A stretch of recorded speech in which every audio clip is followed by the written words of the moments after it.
A little too close to the camera there. That's okay. We just roll with it. We're just fucking doing it live. Fuck it. Doing it fucking live. Do it fucking live. Now, what does he say? Fuck it. We're doing it live. That's what I like about being the average Joe. I can just roll with it. I don't have to edit shit. I don't have to worry about, oh man, that's not professional helmet. Maybe you should take that out. Maybe you should. No, that's not. People aren't going to believe a person that's all raggedy. And I take showers every day. I do my hair in the morning. It's just when I'm out, I might look. And this is really warm. This is furry. I love wearing this. But I wear stuff underneath. So, I'm an average Joe, but I'm not a person that doesn't dress himself or take showers. I do. I swear I do. Anyway, what was the video about? Oh, insomnia. Right, we're doing insomnia. Now I gotta think back. How was my... Okay, so when I started getting these food sensitivities out of nowhere, and week by week I started getting more symptoms. They start popping up. Can't eat that. Can't eat that. Oh, symptoms. I had 2 safe foods all of a sudden, and that was, of course, a shit show for me, and it's all self-explanatory. It makes sense why I had insomnia. My baseline was through the roof at 1,000 when a baseline is supposed to be at 0, right? When you see danger and it's resolved, it's supposed to come back to 0. But when you're in danger land for years and years and years and years and years and years, 10 years, 15 years, guess what? It stays there. And that's your new baseline. That's your new 0, which is 1,000. This is 0. This is 1,000. When that happens, your body's buffering. It's not working properly. It's not working efficiently. It's not, detoxing. It's not regulating. It's not healing, right? And when your baseline is like that and your body's buffering, something's got to give. So you get symptoms. Also, the brain's perceiving danger because you've been holding on to a tiger that wants to eat your head off for all these years. So it's perceiving false alarm danger. So it's sending false alarms, sending false alarms. I should keep my eyes closed for the rest of the video. It's sending false alarms because it's running an old program of danger. And these false alarms are symptoms. So, symptoms that come up, there's many of them. I'm going to make a video of just all the symptoms I had because I have to write it down. And I have to, I can't just think of it off the top of my head. I can think of like gut issues, skin issues, histamine intolerance, IBS, you name it. Anxiety, panic attacks, tachycardia, blood pressure going up and down, and insomnia. So insomnia, the way it kind of creeped up, it was kind of like I was so tired all the time. I was so tired. I had chronic fatigue also, right? I was so tired that I would just always wanted to lay down in the beginning, and then I would, I'd pass out, and I would sleep so deep that it was like I didn't exist, like I never existed. You ever have those sleeps where you're gone? You don't have your conscience isn't there. It's not talking to you. It's not going. It's not dreaming. You're not dreaming, and you wake up and you're like, what's going on? So I'd have those sleeps for a while, and then I'd have nightmares, where I'd have intrusive looping nightmares in my mind. Because that's an opportunity for them to show you alarms. Your brain is like, we got perceived danger. Let's get him in his dreams. All right, let's go. So they get you in your dreams, and I'd have nightmares all the time. So I woke up, and then eventually, I was so fucking tired. Like Kurt Cobain's lyric, I'm so tired, I can't sleep. That was me. I'd go to sleep finally, like at, let's say, 2. I'm like, oh, finally, let's do this. I'd sleep, and I'd wake up. I'd look at the clock, and it would say, you slept for an hour. I'm like, what? And I only slept for an hour? Oh my God, am I going to be stuck like this? I'm gonna go crazy. I'm gonna have psychosis. I'm gonna have schizophrenia. I'm gonna go fucking crazy. I'm gonna fucking, right? And of course the insomnia stayed on longer because of that. So, I would sleep 1 hour a night. Maybe 1.5 hours. And I know there's people that have it worse, right? But 1.5, that's still pretty bad. Don't forget I had 69 other symptoms. So, hey, I'm back in the ring. right? And the insomnia was just the way it was. I was so tired, but I was scared to go to sleep because I didn't want to deal with the fucking horrible dreams that I was getting. That was worse than being awake and looping, because I would just be dealing with monsters in my sleep. So I did the work. As I was lucky, I found DNRS, I found the DARE response, I started doing the work, and it helped. It fucking helped. It worked. All right, good. I didn't find my own versions yet. I didn't make my own versions yet because I had to, make the mistakes. I had to be my own guide. I had to do this program that was there with all the good and bad that was in that program. DARE was perfect, right? But DNRS and TMS and there's other ones, right? So I did the work and I started feeling better. And the message that I like to say, if you're dealing with insomnia and many other symptoms, first of all, watch all my videos. 5 Keys to Recovery. Start doing the work because it's going to bring that baseline down. So this is what we're doing. This is the plan. You bring down your baseline, you start turning off alarms, and you stop resisting, and you start fighting with yourself. This allows your body to calm the fuck down, and this brings down the cortisol, right? Because that's what's keeping you up. And this turns off the alarms because that's what's keeping you up. Your brain is trying to keep you alive. You ain't going to be going to sleep if you're being attacked by a bear. So the brain is doing a magical, beautiful thing by keeping you awake. Do you think it would be appropriate if you're being chased by a bear for the brain to go, hey man, that's okay, just take a nap now, we're good? No, that doesn't make any sense, right? So it's going to keep you alive so you can protect yourself, fight or flee, right? So when we're stuck in a fight or flight state, you're going to have insomnia. So how did I fucking fix it? Well, like I just told you, do the work, baseline comes down. But what about the what if thoughts, Helmut, about insomnia? Because insomnia is triggering me. It's scaring me. I don't want to have insomnia. Okay, well, I can give you a tip about that. You ready? Okay, what is it? What? Okay. Just like I say with any other symptom, any other thought, this is why it's magical, these methods. It works across the board with anything. Just fill in the blanks. You got this little blank here? Whatever symptom is there, put that there. Insomnia? Okay. Allow the insomnia to go nuts. Allow it to run wild. Allow it to do its thing. But that means I'm going to lose sleep. You're going to lose sleep anyway.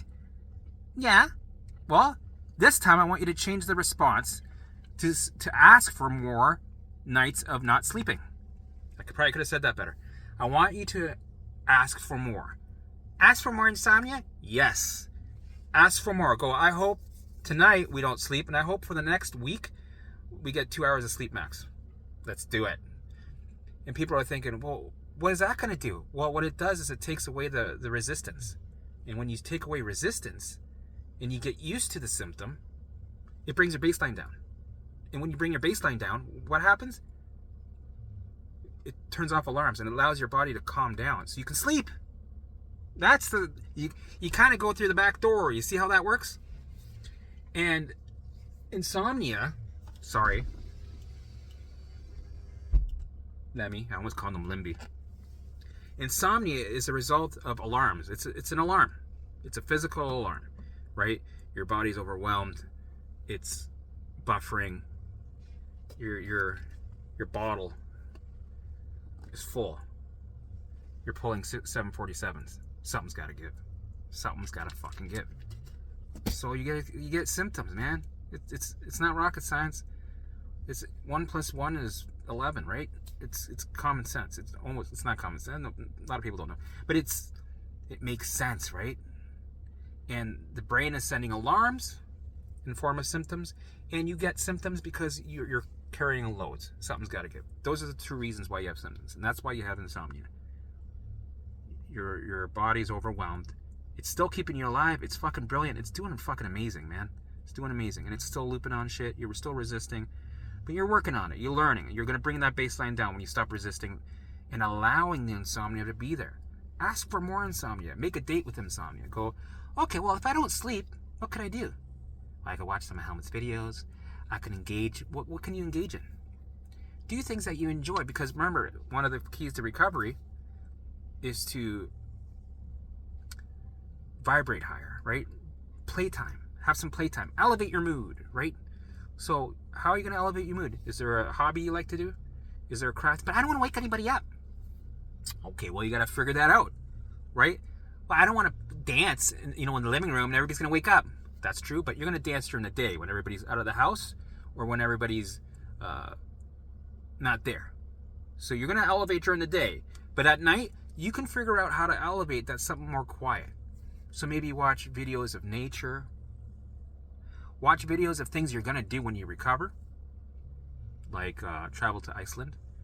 I heard Iceland or Greenland has a volcano that went off. So maybe not there. Maybe go to Denmark. Maybe go to Ireland. Right? Watch videos about Ireland, about their food. Engage. There's ways you can engage that are quiet. Get a headphone set so you don't bug anybody. Get everybody else to wear like one of those patches. Right?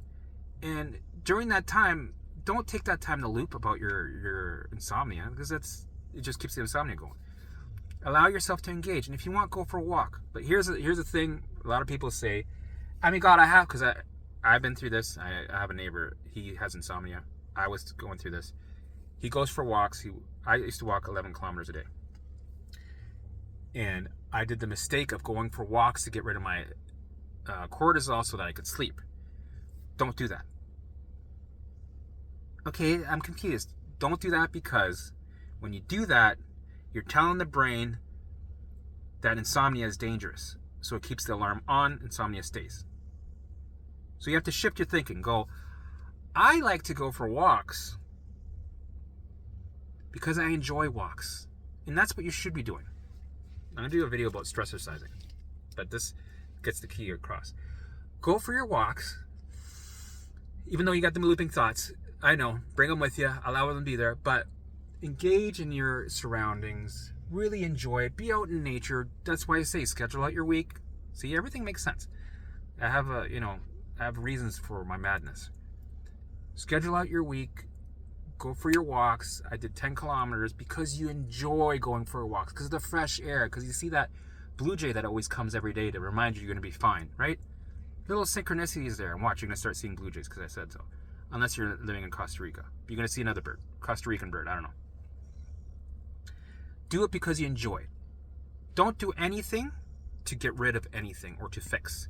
Because when you do something to get rid of something, the brain perceives that as danger, and it keeps the alarm on because it thinks you're trying to get rid of danger.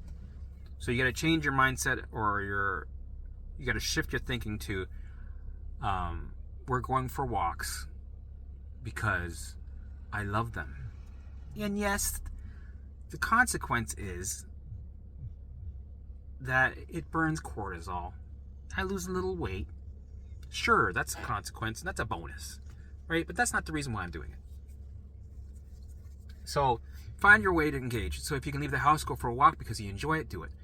Find little quiet things to do, because eventually your nervous system is going to regulate. You're going to calm down. When it wants to, don't force yourself to calm down. They'll go, I need to calm down. I need to force it to calm down, because when you force it, it goes like this, right? Because you're resisting. Remember this word, resistance. Throughout the day, ask yourself, am I resisting? Is this thought, how am I handling this thought? Am I resisting it? Oh yeah, I am. Because we create old habits of resistance and we're not even aware of it, because we create neural pathways and habits become, you don't feel them. They're just so, right? You don't notice it. You don't notice your old behavior patterns. So be aware of it and go, yes, I am resisting. Shit. And then change it. Allow it. Go, come on, let's go. Let's do it. And do the same thing with insomnia. Allow it to be there. Ask it to be there tomorrow at 9 o'clock. Okay, I want you to be there tomorrow at 9 o'clock because I actually want to do some crafts, so I need to be awake, right? People are like, that's fucking crazy. You're forcing yourself to have insomnia? Yes, because you're taking it 10 steps deeper by really proving to the brain that there's nothing to worry about. There's no danger here. We're going crazy with taking away resistance by asking for more. And by I want you to get comfortable with having insomnia. I want you to be like your buddy. Because if you're indifferent to the alarms, then the alarms will turn off. Do you see? You see this pattern, right?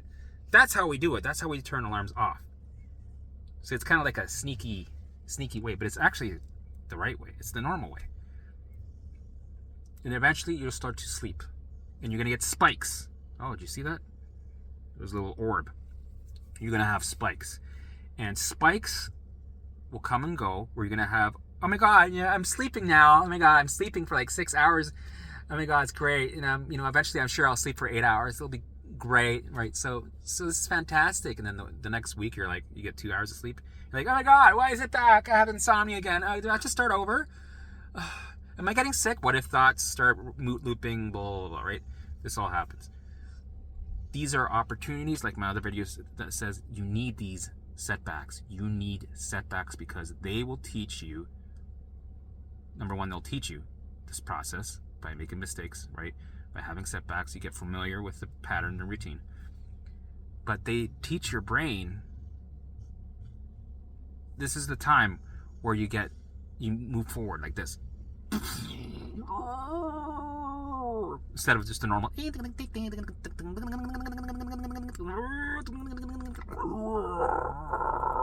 right? You move forward like crazy. Setbacks are going to happen. So you're going to have times where you have insomnia again. So write this down somewhere, right, on a sticky pad and go, you will have setbacks. It's going to feel like shit. Symptoms will come and return. And put it in your book so that when you feel better and then you have a setback, open that book and go, have a smiley face, me going, ha, ha, ha, ha, ha, ha, ha, I told you. And then you can laugh about it and go, I knew it. Because when you laugh about it, it's reassurance that you're laughing about. You're like, I can laugh about this now because I'm reassured. I know I'm going to be fine. I'm going to be fine. Oh my God, I can so laugh about oh my God, you're so funny. And I'm laughing because I feel good. I feel good about this, right? Knowledge is power, man. Knowledge is power. And I'm going to give you as much as fucking tips I can to help you along this process. So that's my video about insomnia. You're going to sleep. Again, don't worry. There's going to be times where you're going to sleep even more because your body needs to catch up. It needs that sleep. You might be sleeping 12 hours. You're going to have weeks where you're just like, oh my God, am I having chronic fatigue again? No. And if you are, so what? Roll with it. But you're probably not, because your body's got to catch up on that sleep because you've been, burning candles on both ends. So there'll be catch-up periods where you're literally hibernating, right? So you'll be fine. Trust me. Just follow my 5 keys to recovery, and I'm going to be mentoring you throughout this whole process. This is like a recovery mentorship channel. Subscribe, like, and share it to anybody because I know everybody is going through this shit. 99% of the world is going through this shit, and I want to have this spread like wildfire so people can get their lives back.